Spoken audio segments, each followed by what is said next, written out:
Faut-il participer à un concours de haïku? Voilà une bonne question, hein.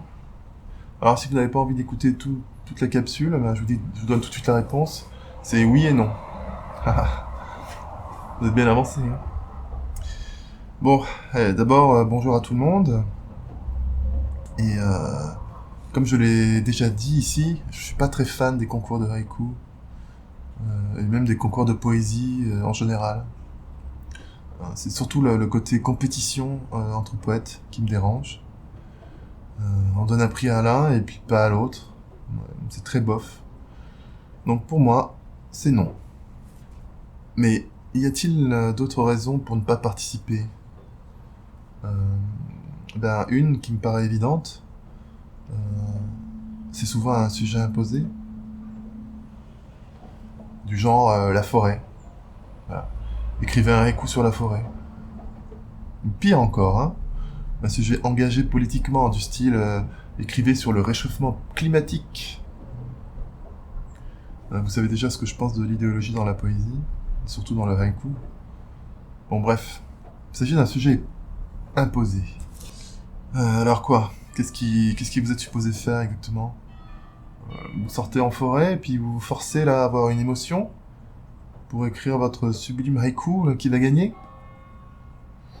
Depuis quand le haïku est composé sur commande? C'est supposé être l'expression d'un instant où votre émotion est à son comble. C'est pas un claquement de doigts. Mais vous en avez plein, des invitations de ce genre-là, pour écrire des haïkus.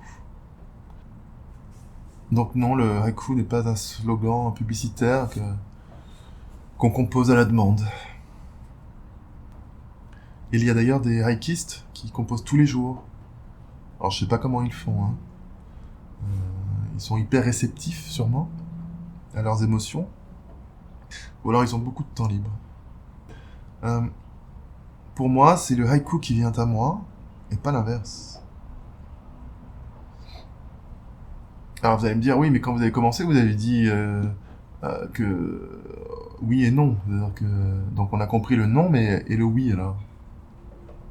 Dans quel cas peut-on participer à un concours de haïku? Eh bien, si vous y tenez vraiment, d'abord je vais pas vous en empêcher. Surtout si vous utilisez un haïku tiré de vos archives en fait, de vos écrits passés. Parce que vous y avez été en forêt, un jour. Souvenez-vous, hein, l'été 2017, cette belle balade en forêt. Bon, j'invente, hein. Voilà. Vous avez été inspiré, et puis vous l'avez écrit, ce haïku, même peut-être plusieurs. Bon ben voilà, celui-là, c'est un vrai haïku. Il a traduit l'émotion que vous avez ressentie à cette époque-là, dans cet instant précis. Donc ça, c'est ok. Donc si jamais vous participez, soumettez au jury un de ces vrais haïkus. Pas un truc habilement construit là pour l'occasion. Voilà. Alors vous en pensez quoi vous-même? Est-ce que vous avez déjà participé à un concours de haïku? Est-ce que vous avez gagné? Est-ce que vous le déconseillez? Pour moi, c'est un petit peu comme les concours de photos, de dessin. Enfin, dès qu'il y a un concours dans l'art, je trouve que c'est moche. Personnellement, bon, un concours scientifique, bon, vous avez réussi un concours de mathématiques, bon, bah ça c'est quelque chose, c'est autre chose. C'est très bien. Mais un concours de... C'est beaucoup plus subjectif, là, en fait. Je pense que la petite médaille doit vous être accordée par le public, en fait. Si vous plaisez au public, si vous avez un retour du public, c'est ça votre récompense. C'est pas parce que vous avez eu le premier prix de ceci ou cela. Et le pire des exemples, c'est un petit peu les rentrées littéraires avec le prix machin, le prix truc. C'est une grosse publicité pour vendre.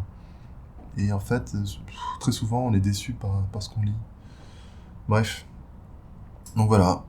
J'ai hâte de lire ce que vous en pensez, hein, si jamais vous participez aux commentaires. Donc vous me verrez jamais dans un concours de haïku.